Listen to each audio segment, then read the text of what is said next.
Hello అందరికీ welcome to my channel Maitri thoughts. అందరూ ఎలా ఉన్నారు? బాగున్నారా అండి? సో ఫ్రెండ్స్, ఈరోజు సాటర్డే వ్లాగ్ అన్నమాట. సాటర్డే రోజు కొద్దిగా షూట్ చేసింది. సాటర్డే రోజు అనుకున్నది ఒకటి, అయినది ఒకటి అయిపోయింది. అదే వాటి టాపిక్ కూడా వ్లాగ్లో.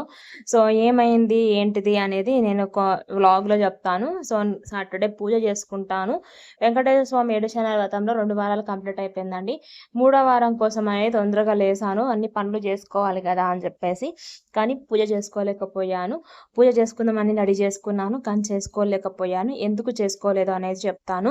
సో ఆ రోజు మెనూ వచ్చేసి టమాటా పెసరపప్పు అండ్ పొట్లకాయ పెరుగు పచ్చడి, అండ్ ఉప్మా అండ్ పొట్లకాయ పెరుగు పచ్చడి రెసిపీ ఈ వ్లాగ్లో షేర్ చేస్తాను. సో వీడియోలోకి అయితే వెళ్ళిపోదాము. అంతకంటే ముందు మొదటిసారి మన ఛానల్ని చూస్తున్న వాళ్ళైతే వీడియో కనుక నచ్చితే please like, comment and subscribe. పక్కన ఉన్న బెల్ ఐకాన్ని ప్రెస్ చేసినట్లయితే నెక్స్ట్ టైం వీడియోస్ అప్లోడ్ చేసినప్పుడు నోటిఫికేషన్ మీ మొబైల్కి వచ్చేస్తాయి. నా వ్లాగ్లో ఎక్కువ సుత్తి అయితే ఏమి ఉండదండి. ఏదైనా కంటెంట్ ఉన్న టాపిక్ ఏదైనా చెప్తాను, అలాగే ఒక రెసిపీ షేర్ చేస్తాను, ఆ తర్వాత ఏదైనా షాపింగ్ హాల్ ఉంటే షేర్ చేస్తాను. సో అంతే.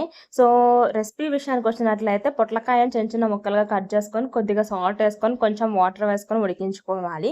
సో అలా ఉడికించిన దాని తర్వాత పోపు పెట్టుకుంటే సరిపోతుంది. ఇంకా సాటర్డే కాబట్టి చాలా పనులు ఉంటాయి. బయట కడుక్కోవాలి అంటే వీక్లీ ట్వైస్ బయట అంతా బండలంతా కడుగుతాం, కానీ సాటర్డే నేను పూజ చేసుకుంటే కంపల్సరీగా మళ్ళీ కడుగుతానమాట. సో అందుకని ముందైతే బయట కడిగేసి ఇంకా స్టవ్ మీద ఏదో ఒకటి పెట్టి స్టవ్ అయితే ఖాళీగా ఉంచాను. అది చేసుకుంటూ ఇంట్లో పనులు చేసుకుంటాను. వన్స్ మా హస్బెండ్ ఆఫీస్కి వెళ్ళి పాప స్కూల్కి వెళ్ళిన తర్వాత మిగతా పూజా కార్యక్రమంలోకి వెళ్ళొచ్చు అని చెప్పి ఈరోజు చాలా తొందరగా లేచేసాను. సో ఇంకా ముందైతే ఇల్లు క్లీన్ చేసేస్తున్నాను అనమాట. సో ఇల్లు క్లీన్ చేస్తూ ఊడుస్తూ ఒక టాపిక్ అయితే మీతో డిస్కస్ చేస్తాను కదా. సో ఇవాళ టాపిక్ అయితే ఇంట్రెస్టింగ్ టాపిక్. అది ఏంటిదంటే మొబైల్ గురించి టాపిక్ ఏంటిది అనుకుంటున్నారో చెప్తా. సో ఇప్పుడు ఐఫోన్లు, ఇంకేదో ఫోన్లు, అంటే ఫోన్ అనగానే మనకు కొంచెం నోటికి ఐఫోనే పేరు వస్తుంది మధ్యన. సో కాబట్టి అంటే జనరల్గా చూస్తూ ఉంటాం కదా.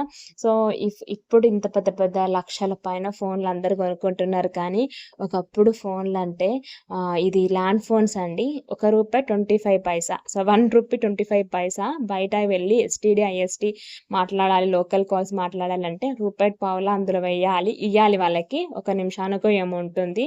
సో అదొకటి. ఆ తర్వాత ఇంకొకటి వచ్చేసి ఏంటంటే ₹1 కాయిన్ వేసి మాట్లాడేది ఒకటి ఉండేది. ఆ తర్వాత ఇంట్లో చాలామంది ల్యాండ్ ఫోన్స్ పెట్టుకున్నారు. కార్లెస్ ఫోన్స్ ఎంతమందికి ఐడియా ఉందో కామెంట్ చేసేయండి. సో ఏంటిదంటే అది ల్యాండ్ ఫోన్తో పాటు కార్లెస్ ఫోన్లో కూడా వేరే మాట్లాడేది ఉంటే వినొచ్చు అనమాట. అండ్ అది కొంత 100 మీటర్స్ వరకు ఏమో సో అది అవైలబుల్గా ఉంటుంది సమ్ డిస్టెన్స్ వరకు. ఆ డిస్టెన్స్ వరకు పైకి వెళ్ళాను అంటే ఒక టూ ఫ్లోర్స్, మా ఇంట్లో 2 ఫ్లోర్స్ ఉండేవి. పైకి వెళ్ళినా కూడా కింద ఎవరు మాట్లాడుతారో ఆ ఫోన్ పట్టుకొని మాట్లాడుకునే వాళ్ళం. అండ్ ఇద్దరం కూడా మ్యూచువల్‌గా ఊరికే తమాషాగా మాట్లాడుకునేవాళ్ళం. అవి కూడా ఉంటాయి మా ఇంట్లో ల్యాండ్ ఫోను. సో ఆ ల్యాండ్ ఫోన్‌లో ఆ వైరు, ఆ తర్వాత ఆ ఫోన్ మీద దుమ్ము పడితే తుడవడాలు, దాని మీద ఒక క్లాత్ వేయడాలు ఇవన్నీ మేము చేసేవాళ్ళం. సో తర్వాత డబ్బా ఫోన్స్ వచ్చాయి, నోకియా ఫోన్స్. ఆ తర్వాత సామ్‌సంగ్‌కి వెళ్ళిపోయారు చాలామంది. ఆ తర్వాత నెక్స్ట్ వచ్చేసి ఇంకా రకరకాల కంపెనీలు, రకరకాల కథలు అన్నీ వచ్చాయండి. సో నేను ఫస్ట్ శాలరీతోని జాబ్ చేసేటప్పుడు 10,000 పెట్టి మోటో ఫోన్ కొనుక్కున్నాను. సో అది నాకు బాగా గుర్తు. అంటే అది నేను కొనుక్కున్నది. అంతకుముందు వరకు నాన్న ఎల్జీ ఫోన్ ఒకటి, సామ్సంగ్ ఫోన్ ఒకటి, నోకియా డబ్బా ఫోన్ ఒకటి అన్నీ కొనిచ్చారు. సో ఇంజినీరింగ్‌లో ఉన్నప్పుడేమో డబ్బా ఫోన్ మెయింటైన్ చేశాము. సో అందులో కీప్యాడ్ కూడా మంచిగా అనిపించేదండి మెసేజ్‌లు చేసుకోవడానికి. సో కాల్స్ చేసుకోవడానికి. మేము కాలేజ్‌లో పక్క నుండి మెసేజ్‌లు చేసుకునేవాళ్ళం. తిందామా, ఆకలేస్తుందా, ఇలాంటివన్నీ కొన్ని ఫన్నీ థింగ్స్ ఉండేవి. కానీ ఎంత వైర్‌లెస్ ఫోన్స్ వచ్చినా, టెక్నాలజీ ఎంత ఇంప్రూవ్‌మెంట్ అయినా కూడా land phone is the land phone only అండి. సో ల్యాండ్ ఫోన్‌కి బిల్లు బానే వచ్చేది. ఇంతసేపే మాట్లాడాలి, ఎక్కువ మాట్లాడొద్దు, బిల్లు ఎక్కువ వస్తదని తెలిసి కూడా మాట్లాడడం. ఆ తర్వాత ఆ ఫోన్ సౌండు మంచిగా అనిపించేది ఎందుకో ల్యాండ్ ఫోన్స్. ఇప్పుడు టెక్నాలజీ ఎంత ఇంప్రూవ్‌మెంట్ అయిపోయి దూరంగా ఉంటే వీడియో కాల్స్, వాయిస్ కాల్స్ చేసుకుంటున్నాం, కానీ అప్పట్లో ల్యాండ్ ఫోన్‌కి వాళ్ళు ఫోన్ చేస్తేనే మాట్లాడుతుండేది. తర్వాత కొన్ని ఫోన్స్‌కి సెల్ ఫోన్స్ వచ్చినాక ఇన్‌కమింగ్ ఒకటే ఉండేది. ఔట్ గోయింగ్ లేకుండే ఉండేవి. అంటే మనం బ్యాలెన్స్ ఏసుకోవాలి కాబట్టి. సో అలా కొన్ని ఫోన్లు ఎంత మారిపోతున్నాయంటే ఆ ల్యాండ్ ఫోన్ దగ్గర నుంచి ఇప్పుడు వచ్చే పెద్ద లక్షల ఫోన్ల వరకు ఏది మారినా మారకపోయినా మాట్లాడే తీరే తరాగి అయితే అదే గదా. సో ఎంత పెద్ద ఫోను, ఎంత లగ్జరీగా ఉందని ఇంపార్టెంట్ కాదు. ఆ ఫోన్‌లో మనం అవతలి పర్సన్‌తోని ఎంత బాగా మాట్లాడినాం, ఎంత మనసుకు నొచ్చుకోకుండా మాట్లాడినాం అనేదే ఇంపార్టెంట్. సో మీ ఫస్ట్ ఫోన్ ఏంటిది? ఫస్ట్ మొబైల్ ఎవరు కొనిచ్చారు? అది కామెంట్ చేసేయండి. సో ఇవాల్టి టాపిక్ మొబైల్ టాపిక్ అనమాట. ఇంకా నా స్టైల్‌లో పొట్లకాయ పెరుగు పచ్చడి కోసం స్టవ్ ఆన్ చేసుకొని, పాన్ పెట్టుకొని కొంచెం ఆయిల్, నెయ్యి వేసుకోవాలి. నెయ్యితో చేసుకుంటే కమ్మగా ఉంటుంది. ఆ తర్వాత పోపు దినుసులు వేసుకోవాలి. జీలకర్ర, ఆవాలు, కొంచెం పచ్చెనగపప్పు, అలాగే ఎండుమిరపకాయలు, ఉల్లిపాయలు, పచ్చిమిర్చి, కొత్తిమీర, కరివేపాకు తరుగు వేసుకోవాలి, వేయించుకోవాలి. ఇవి కొంచెం వేగిపోయిన తర్వాత ఇందులోకి ముందుగా మనం ఉడికించి పక్కన పెట్టుకున్న పొట్లకాయ ముక్కలను వేసేసుకోవాలి. ఆల్రెడీ పొట్లకాయ ముక్కలు మంచిగానే ఉడికిపోతాయి కాబట్టి పెద్దగా టైం అయితే ఏం పట్టదు. ఇవి వేసేసుకొని కొంచెం అల్లం వెల్లిపాయ పేస్టు, పసుపు, ఉప్పు వేసుకొని ఫ్రై చేసుకోవాలి. ఇవి కొద్దిగా మగ్గిపోయిన తర్వాత ఇందులోకి ధనియాల పొడి, జీలకర్ర పొడి వేసుకోవాలి. ఆ తర్వాత పెరుగు, మెయిన్ ఇంగ్రీడియంట్ పెరిగే కదా. స్టవ్ ఆఫ్ చేసేసి పెరుగు వేసుకొని బాగా మిక్స్ చేసుకోవాలి. అంతే, కమ్మకమ్మగా పొట్లకాయ పెరుగు పచ్చడి చాలా బాగుంటుంది. వేడి వేడి అన్నంలోకి తప్పకుండా ట్రై చేయండి. సో ఇంకా వంట అయిపోయింది. పిల్లలకి బాక్సులు కట్టేసాను. తర్వాత హస్బెండ్ ఆఫీస్‌కెళ్ళిపోయారు. బట్టలేసేసాను. ఇల్లు క్లీనింగ్ అయిపోయింది. ఊడ్చేసాను, తుడిచేసాను, బయట కడిగేసాను. అదే చెప్తున్నాను బ్యాక్‌గ్రౌండ్‌లో. ఆ తర్వాత చాయ్ తాగుతున్నాను. ఆల్రెడీ ఫస్ట్ టైమ్ ఒకసారి తాగేసాను. ఇది సెకండ్ టైమ్ అనమాట. ఫస్ట్ టైమ్ తాగినప్పుడు అంత మంచిగా అనిపించదు. ఆగమాగంలో తాగుతాం కదా. సో సెకండ్ టైమ్ ప్రశాంతంగా కూర్చొని తాగుతాం అని చెప్పి మళ్ళీ చాయ్ తాగుతున్నాను. ఆ తర్వాత వాటర్ పెట్టేసుకున్నాను స్నానానికి. నీళ్లు కాగుతున్నాయి. సో బట్టలు కూడా ఆరేసాను కాబట్టి ఇంకా చాయ్ తాగేసి తొందరగా ఫ్రెష్ అప్ అయిపోయి దీపారాధన చేసుకోవాలి అనుకుంటున్నాననమాట. ఇంకా నేను తొందరగా ఫ్రెష్ అప్ అయిపోయాను. చిరుతల్లి ఎళ్ళకముందే తయారైపోదామని చెప్పి తొందరగా తయారవుతున్నాననమాట. మార్నింగ్ స్కిన్ కేర్ రొటీన్ చేసేసుకుంటున్నాను. Moisturiser, sunscreen, powder, kajal and tikli ఇవి పెట్టేసుకున్నాను. ఆ తర్వాత దేవుని దగ్గరికి వెళ్ళిపోదామని చెప్పి వెళ్ళిపోతున్నాను. అసలైన కథ ఇప్పుడే స్టార్ట్ అయింది. అనుకున్నదొకటే, అయినదొకటే అని చెప్పేసి మీకు ఆల్రెడీ నేను ఫస్ట్ టైటిల్‌లోనే చెప్పేసాను కదా.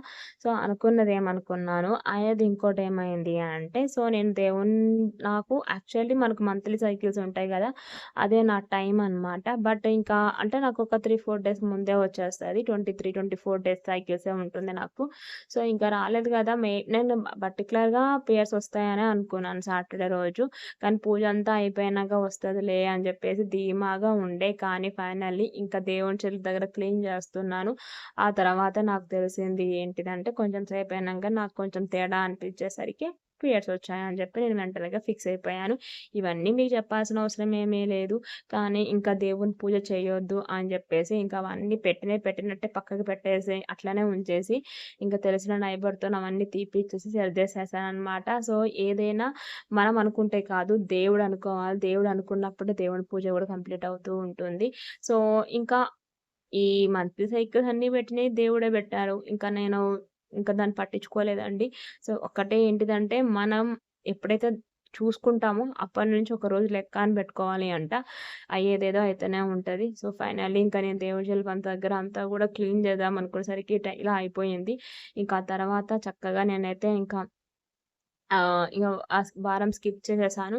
మోస్ట్ ప్రాబబుల్ నెక్స్ట్ వీక్ కూడా స్కిప్ చేస్తాను. ఎందుకంటే నేను 1 వీక్ వరకు నేను దేవుని పూజ అంత గట్టిగా చేసుకోలేను, మంచిగా చేసుకోలేను. సో, కాబట్టి 1 వీక్ వరకు నేను స్కిప్ చేసేస్తాను. అండ్ ఫైనల్లీ మంచిగా రెడీ అయిపోయి చేద్దాం అనుకునేసరికి ఇలా అయిందనమాట. సో, నాకు తెలిసి జూలై మంత్‌లో ఒకటే వారం పూజ అయితది. అందులో థర్డ్ వీక్ ఒకటే అయితది.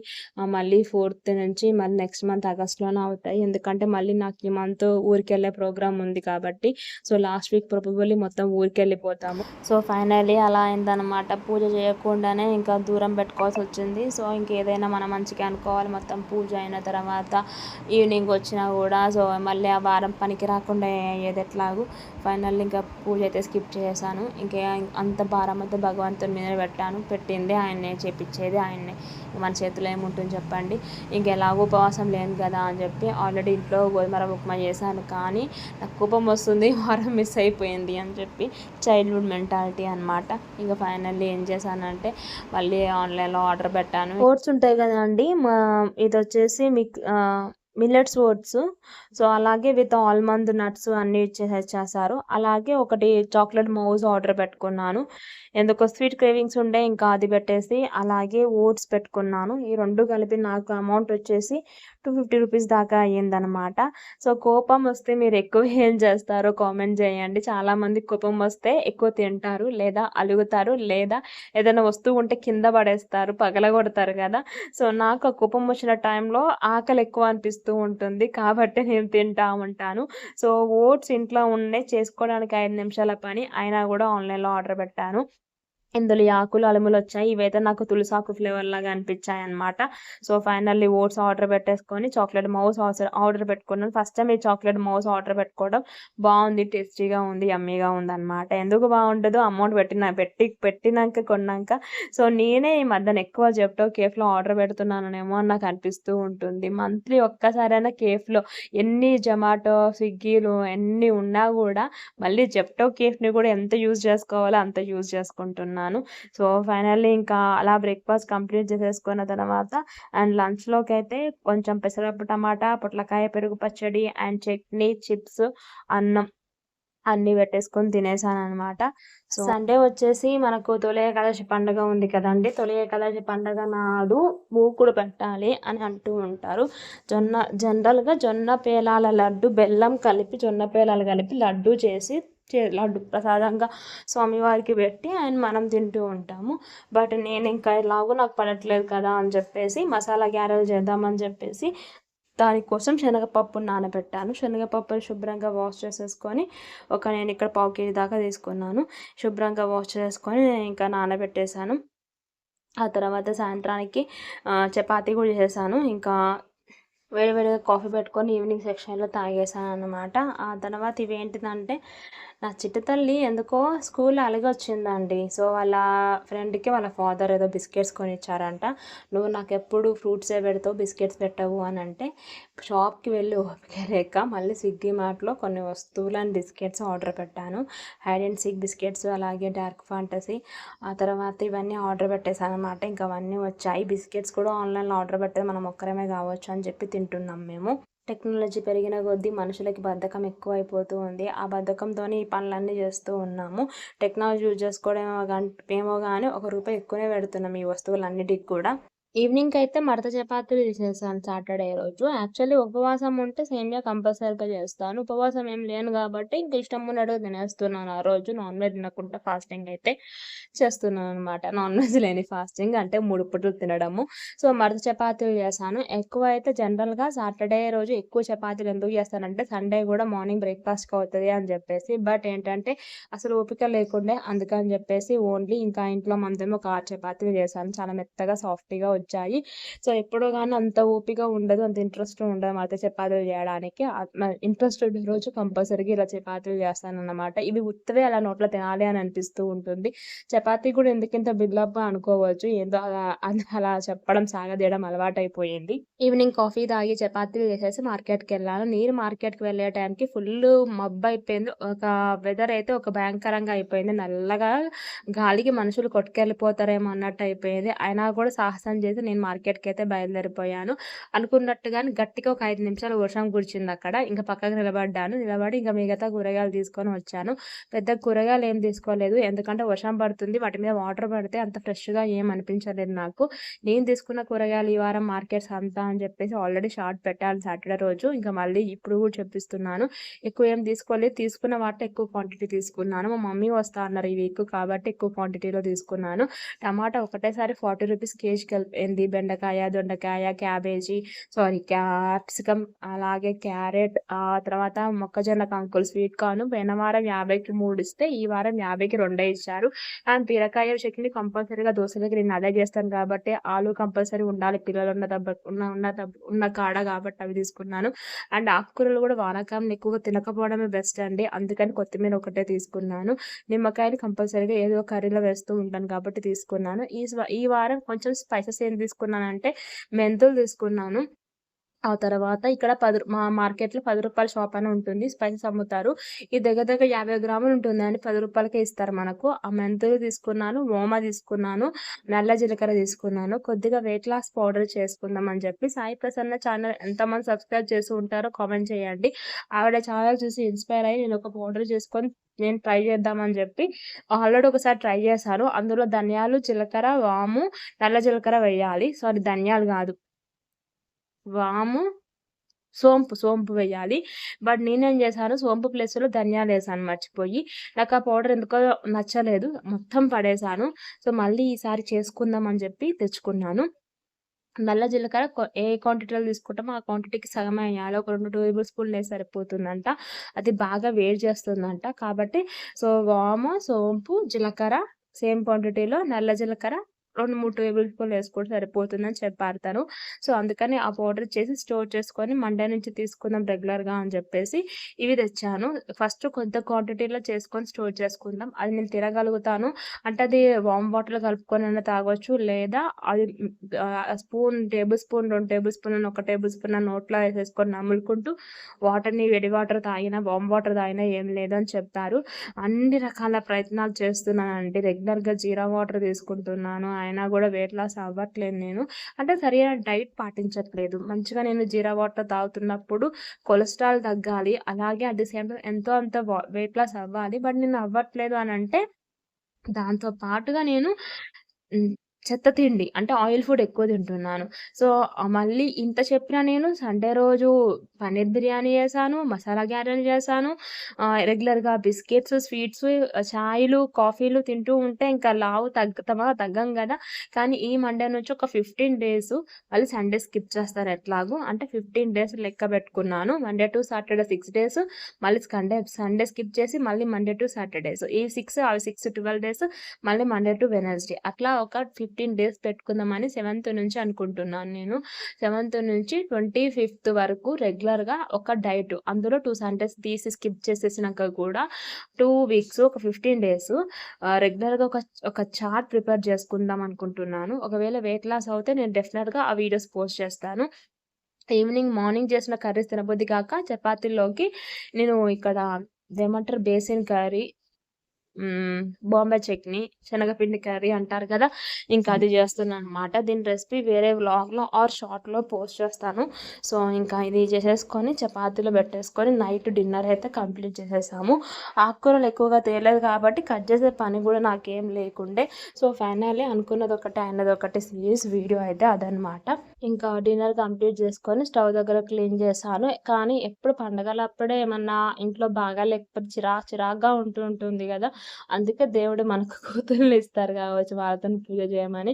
ఇంకా నా కూతురికి అంత టైం రాలేదు పూజ చేయడానికి. తనంతా మీద పడేసుకుంటుంది కాబట్టి, సో, మా హస్బెండ్‌తో తుల ఏకాదశి రోజు మళ్ళీ పూజ అయితే చేయించాను. కానీ అన్నీ మళ్ళీ క్లీన్ చేసుకోవాలి పసుపు నీళ్ళతోని. సో, ఇంకా ఫైనల్లీ అయితే ఇంకా అంతేనండి. That's the vlog of Saturday. చాలా డిసప్పాయింట్‌గా అనిపించింది. బాధ అనిపించింది. అన్నీ రెడీ చేసుకొని ఫ్రైడే అయితే బయటికెళ్ళి మరీ సాటర్డే పూజకి అన్నీ తెచ్చుకున్నాను. కానీ అలా అయింది అనిపించిందనమాట. సో, ప్రకృతి వైపరీత్యాన్ని ఇంకా ఎవరు ఆపలేరు గదా! అంతే అనమాట. వీడియో లెంత్ ఎక్కువైపోతుంది. వ్లాగ్ అయితే ఇక్కడితో ఎండ్ చేస్తున్నాను. అండ్ ఈ ప బేసిన్ కర్రీ వేరే వ్లాగ్‌లో షేర్ చేస్తాను. అండ్ సండే రోజు కాజు పన్నీర్ బిర్యానీ చేశాను. అది కూడా షేర్ చేస్తాను. ఆ తర్వాత మసాలా వడలు చేశాను. అది కూడా షేర్ చేస్తాను. సో, వ్లాగ్ గనుక మీకు నచ్చితే please like, comment and subscribe. మీ యొక్క సబ్స్క్రిప్షన్ నాకు చాలా ఇంపార్టెంట్. బై ది వే మన ఛానల్‌లో 4000 అవర్స్ కంప్లీట్ అవ్వడానికి దగ్గరకొస్తుంది. అంటే ఇంకా 1000 అవర్స్ కావాలి అనుకోండి. కానీ ఒక్క సెక్షన్ ఒక మెట్టేది దాటాను. 3000 అవర్స్ కంప్లీట్ అయ్యింది. ఇంకా 1000 అవర్స్ అయితే ఛానల్ మానిటైజర్ అవుతదా అంటే మానిటైజర్ అవుతదో రాదో ఆ భగవంతునికే తెలుసు. మానిటైజర్ అవ్వాలి అంటే మీరు వ్యూ చేయాలి, సబ్స్క్రిప్షన్ చేసుకోవాలి. చూద్దాము. So, please do subscribe to my channel. Support to me. By by. మళ్ళీ కలుస్తాను మరొక మంచి video and short. By by.